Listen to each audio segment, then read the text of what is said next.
Todos os acontecimentos do mundo foram e são escritos até hoje, desde a arte rupestre até um anúncio de jornal.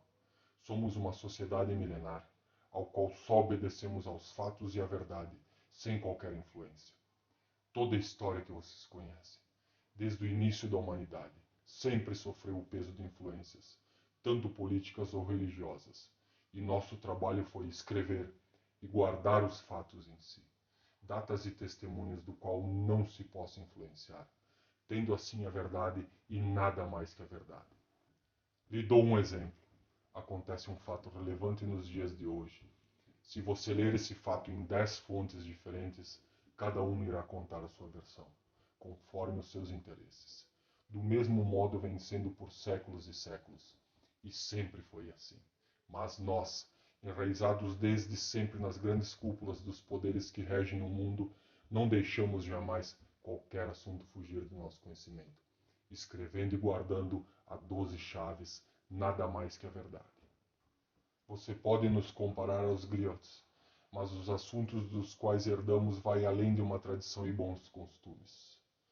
Não que eles não tenham sido úteis para a nossa causa, nos serviram muito bem na época em que aconselhavam os reis, mas nossa história é bem mais complexa. E não os cantarolamos por aí, minha amiga. Vocês são uma sociedade secreta, então? Aonde teve origem seu trabalho e quem faz parte disso? Minha cara, com oportunidade de saber a verdade sobre tantos assuntos, criação, Adão e Eva, reis, povos, religião, políticas e guerras, sociedades secretas, tem mesmo certeza que quer desperdiçar seu tempo ouvindo sobre mim? Não, claro. Que tal me contar algo então que eu não sei? Bem, assim sendo, vamos do princípio. No decorrer de nossa conversa, confrontaremos um número de afirmações que podem, a princípio, parecer assustadoras. Mas isso costuma acontecer quando se traz a história de volta às suas bases, pois a maioria das pessoas é condicionada a aceitar determinadas interpretações da história como fatos.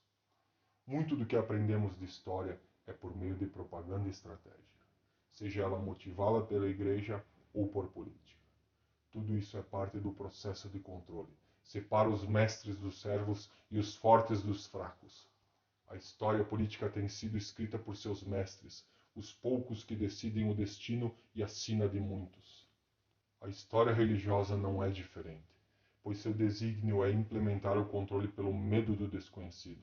Dessa forma, os mestres religiosos retiveram sua supremacia à custa de devotos que genuinamente buscam iluminação e salvação. Quanto à história político-religiosa, é evidente que os ensinamentos estabelecidos chegam às raias do fantástico, mas mesmo assim raramente são questionados. Quando estes são menos do que fantásticos, porém, costumam parecer tão vagos que quase não fazem sentido se examinados em qualquer nível de profundidade. Veja bem, dogma não é necessariamente verdade, é apenas uma interpretação fervorosamente divulgada da verdade, com base nos fatos disponíveis.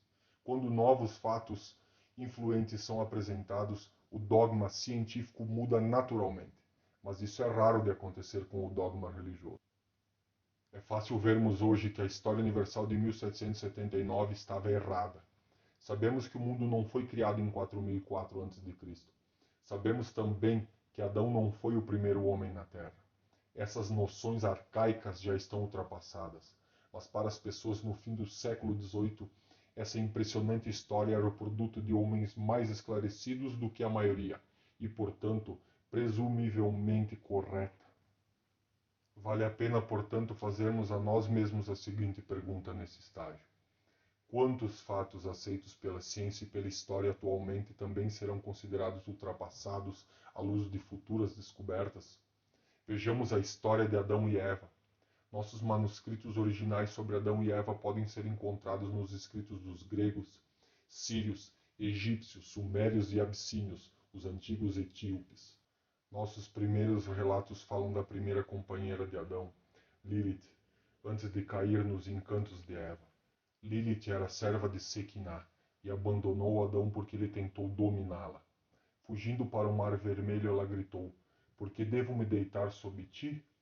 Sou tu igual Um alto relevo em terracota sumério mostrando Lilith, aproximadamente 2000 a.C., retrata nua e alada, de pé sobre as costas de 2 leões e segurando os bastões e anéis do governo divino e da sabedoria.